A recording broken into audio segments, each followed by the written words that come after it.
قرآن ایک طرف ان بتوں کے چرنوں میں گرنے والوں کو اللہ کی بارگاہ میں لانا چاہتا ہے، قرآن مساوات اور ہمدردی کی بات کرتا ہے، قرآن نے امیر غریب اور کالے گورے کا فرق مٹا کے ان سب کو ایک صف میں بھی کھڑا کرنا ہے۔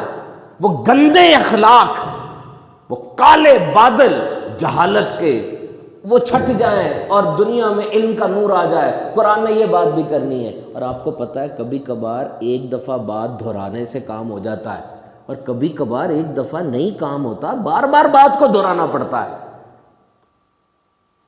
وہ لوگ جو بتوں کے آگے گر رہے ہیں اور کیچووں کو معاذ اللہ رب سمجھ کے سجدہ کر رہے ہیں، وہ ایک دفعہ کہنے سے بات مان جائیں گے؟ کیسے ہو سکتا ہے؟ وہ جن کے دل ہی کالے ہو چکے ہوئے ہیں، وہ جو اٹھا کے اپنی بیٹیوں کو کنویں میں پھینک رہے ہیں، ان کی دل کی صفائی صرف ایک دفعہ کہنے سے ہو جائے گی؟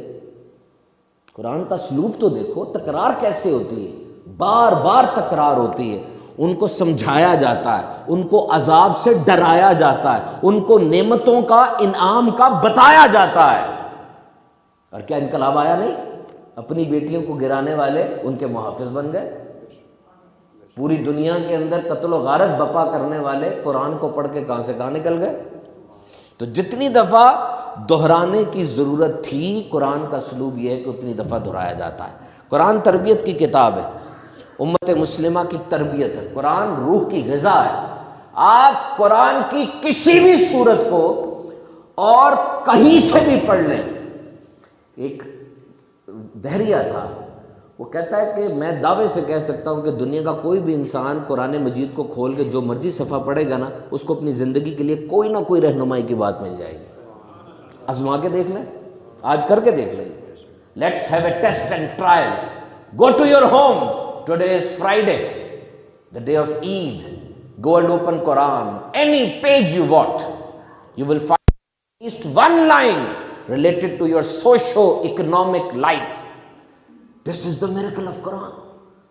And in such a short and clear way, قرآن آپ کو ایڈریس کرے گا، جس طرح فرمایا نا کہ جب نماز پڑھو سمجھو تم اللہ سے کلام کر رہے ہو، اور جب قرآن پڑھو سمجھو اللہ تم سے کلام کر رہا ہے۔ تو اس طریقے سے آپ کو ہدایت اور رہنمائی ملے گی، آپ حیران رہ جائیں گے۔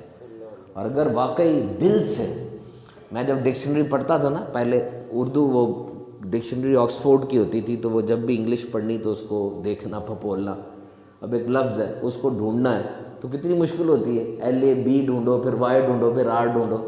یقین کریں کبھی کبھار پھر پڑھتے چلے گئے، پھر اتنی مہارت ہو جاتی ہے خود بخود جو بھی کرے گا کہ واقعی 2-3 دفعہ میں لفظ نکل آتا تھا، اتنی مہارت ہو جاتی۔